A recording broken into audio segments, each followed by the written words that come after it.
Years ago, I started a nonprofit organization. I worked hard to grow the organization, and I was eventually able to turn my nonprofit vision into my full-time career as the executive director of the organization that I started.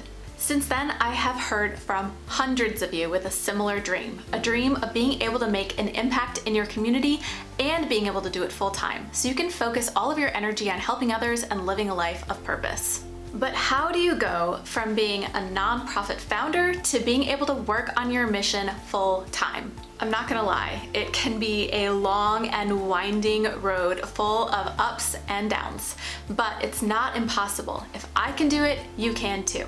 In this video, I'm going to share 3 major things that you need to do in order to go from nonprofit founder to being able to work full time for the nonprofit that you're starting. I also have a big announcement that I've been excited to share with you for a couple of weeks now, so be sure to stay tuned for that. Real quick, let's get this out of the way. If we haven't met before, my name is Amber Melanie Smith. I am a nonprofit founder and executive director of the nonprofit that I started many years ago. I make these videos here on YouTube to help others with their change-making journey, whether that is starting a nonprofit or creating a social impact project or being a social entrepreneur, whatever your change-making path may be. I hope that you find this video helpful. As always, don't forget to like this video, subscribe to my channel for more content like this, and share with your friends, and ring the bell for alerts for next time I post a video.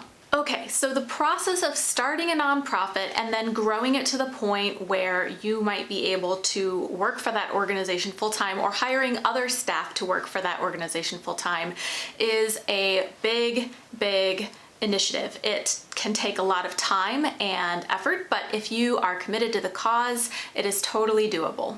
As I said, there are 3 major things that you've got to do and have in place in order to be able to work full-time or hire someone else to work full-time for the organization that you are starting up. These are 3 really important things that will help ensure that your organization is strong, that it can make a real lasting impact in your community, and that it can be financially sustainable. So I'm going to talk through each of these 3 things and share a couple of examples of how you'll know if you have achieved those 3 things. Okay, so thing number 1 is that you have started your organization strong and built on a foundation that is focused on making community impact as its first priority. That means that when you're starting a nonprofit, your primary and core motivation is to solve a problem in your community. It's to meet a real need that's in your community. I meet a lot of people who tend to come up with an idea before they've actually done proper research to know if their idea is going to meet the true needs of their community. So it's really important to take a step back and let go of any ego and your attachment to creative ideas and make sure that you're doing that research first. So here are several ways you'll know that you have successfully built a nonprofit and started a nonprofit on this foundation of putting community impact first. One way you'll know if you've done this is that before you have filed any paperwork, before you've even thought of a name for your nonprofit, you have spent a good amount of time and energy heavily researching the social and community problem that your future nonprofit could solve, and that you've built any mission statement, program, services around the feedback and research that you've done and received during that period of time. The second way that you'll know that you have successfully built a nonprofit on a foundation of community impact is through your relationships with other organizations. Organizations that do this really well have built relationships, partnerships, collaborations with other nonprofits, perhaps who tackle the same or similar social or community issue that your future nonprofit will be tackling. And you have figured out how to work in harmony with each other to amplify each other's efforts. And the third way that you'll know if you've done this correctly is that you have pilot tested a program model and seen that it works.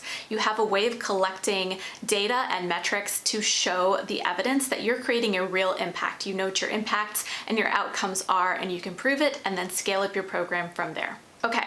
So before I get on to the other 2 things that are part of my explanation, I want to take a quick moment to share my announcement that I promised at the beginning of this video.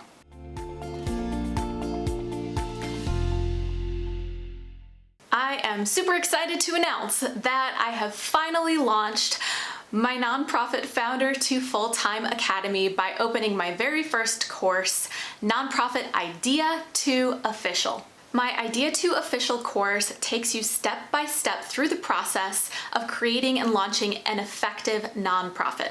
This course not only shows you the steps to file for official nonprofit status in the United States, but it also shows you how to develop an effective nonprofit program that will make a real impact in the community, talks you through how to become a standout nonprofit leader, and helps you launch with a plan and a brand in place. This course is really for nonprofit founders who are change makers at their core. If that sounds like it might be you, come check out all the details at foundertofulltime.com where you can learn more. And now back to our regularly scheduled programming. The second thing that you need to do and have in place in order to go from founder to full-time is to not just recruit a board of directors, but to build strong relationships with your board of directors. If you've watched any of my past videos, you might have heard me talk about this, and that is that as a founder or as any person who might want to work for a nonprofit, you can't be the one to hire yourself. You can't vote to hire yourself, and you can't vote on what salary to pay yourself. The board of directors has to do that. The reason is that it's considered a conflict of interest to have the ability to vote on some kind of policy or something with the organization that can personally benefit you. All that means that in order to be able to work full-time for the nonprofit that you started, or to even hire anyone else, the board of directors has to hire you or hire that other person. I get that it sounds a little scary. Those unfamiliar with the nonprofit structure might not realize that a nonprofit, unlike a business, is not something that you own even if you're the founder.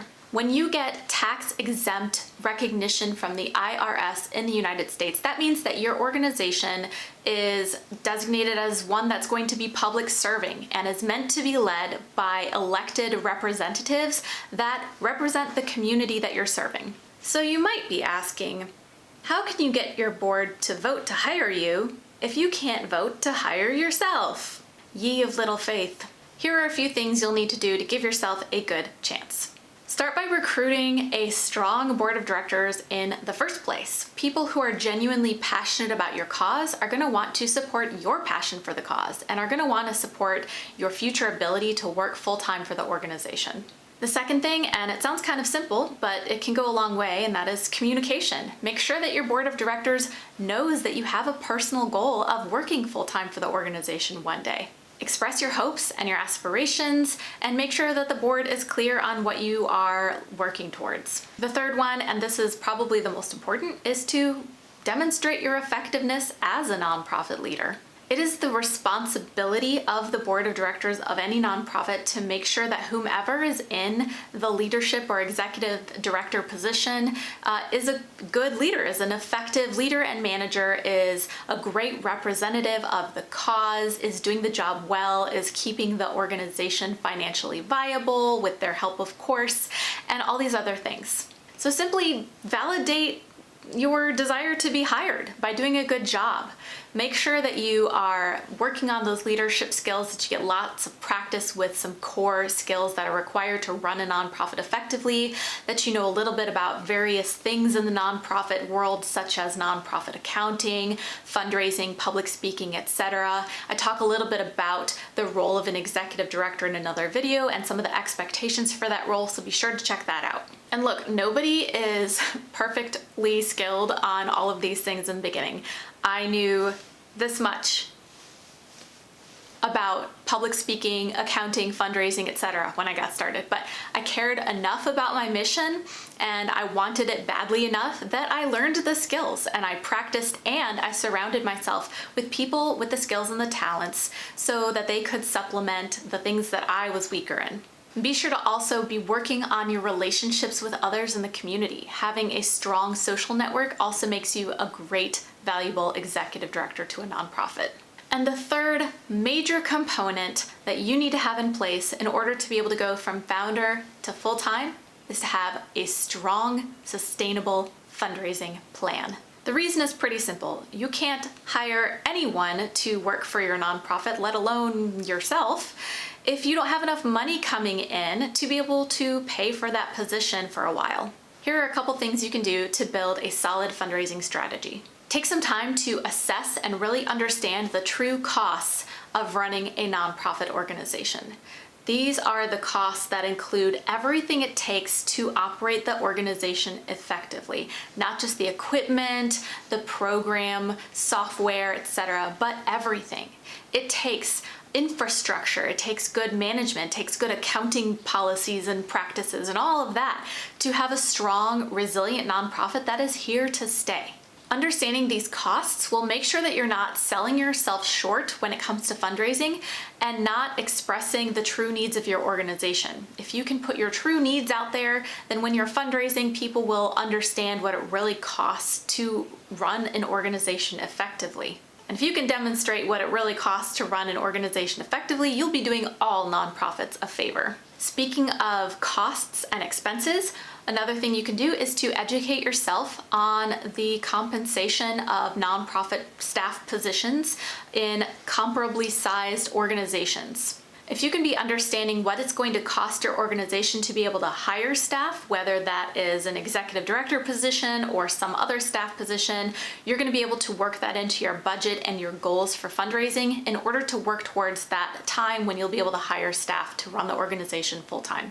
And the third thing you can do is to develop a nonprofit business plan that outlines multiple revenue streams that reflect the capabilities of your team, the brand of your organization, and can meet your genuine needs. Is your goal to go from founder to working full-time for a nonprofit someday?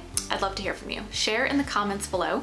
And like I said earlier, if you find that you need some guidance and help along the way, don't forget to check out my website, foundertofulltime.com. This stuff is hard, and it has been an honor to help people navigate the process so far. That's it. I hope that you found this video helpful and useful and got your wheels turning. Don't forget to like and subscribe to my channel and ring the bell and all that stuff. One last thing, of course, if you are on Facebook, don't forget to check out my group, Change the World or Bust. We've got like 1,300 other change makers from, I think, literally around the world in that group talking about our social impact and nonprofit journeys, and it's just beautiful. I'm Amber Melanie Smith. See you next time. Bye.